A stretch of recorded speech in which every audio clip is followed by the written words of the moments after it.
872 дня. Именно столько длилась самая продолжительная и самая страшная осада города в истории человечества.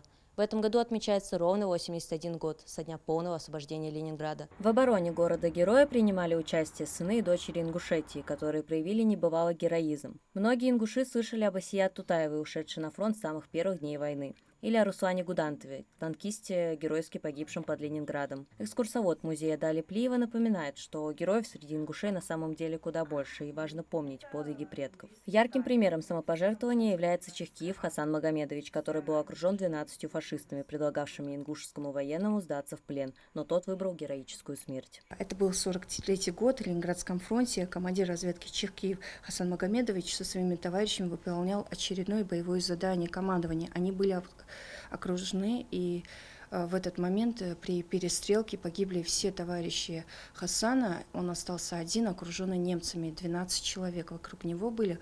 Ему предложили сдаться в плен, но он был не тем человеком. У него была охапка гранат, он бросил их и тем самым уничтожил противника, но и сам погиб геройской смертью. Подобных историй, где ингушские военнослужащие выбирали жертвовать собой во имя общей победы, во имя обороны Ленинграда, где каждый день бились за свои жизни сотни тысяч детей, женщин и стариков, очень много. За оборону города к званию Герой Советского Союза были представлены 57 ингушей, трое из которых уже имели при себе необходимые документы: Джабраил Картоев, Джабраил Куриев и Борис Гудантов. Многие из тех, что были представлены к важному званию, заслуженные награды так и не получили, поскольку являлись представителями репрессированного народа. Кто получили только 3 летчика, получили уже в Российской Федерации. Это Аздоев Мурат Ахметович, он был живой. Кастоев Шервани Устарханович, его на тот момент не было, он в 1949 году погиб при испытании нового бомбардировщика.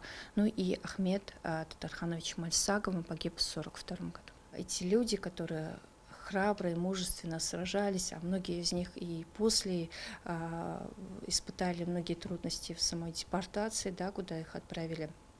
Они являются, во-первых, примером для нас, во-вторых, мы должны ценить тот мир, который они завоевали.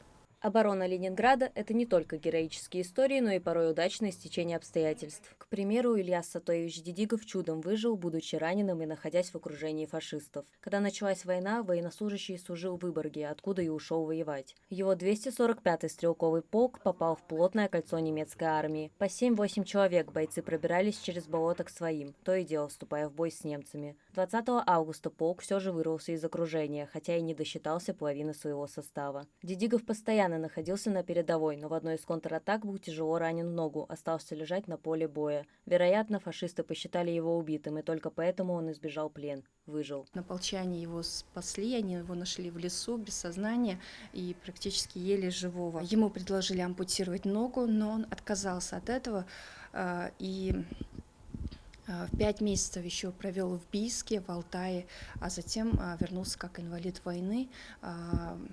Ну, в общем, он дожил до старости. Невозможно обойти стороной и трагическую историю Тутаевой Асият Идрисовны. Окончившая медицинский факультет Ростовского университета, а затем аспирантуру в Ленинграде, она с самых первых дней войны ушла на фронт. Служила в военно-полевом передвижном эвако-госпитале начальником бактериологической лаборатории. Сначала она находилась на Ленинградском фронте, а затем на Первом Украинском. 2 января 43-го Асият Идрисовне, военврачу 2-го ранга, было присвоено воинское звание майор медицинской службы. А 29 октября 44-го Тутаева в числе других медработников оказалась в плену. Позже была повешена фашистами у села Колодино Тернопольской области. Она была микробиологом, она была кандидатом наук и уже шла на доктора.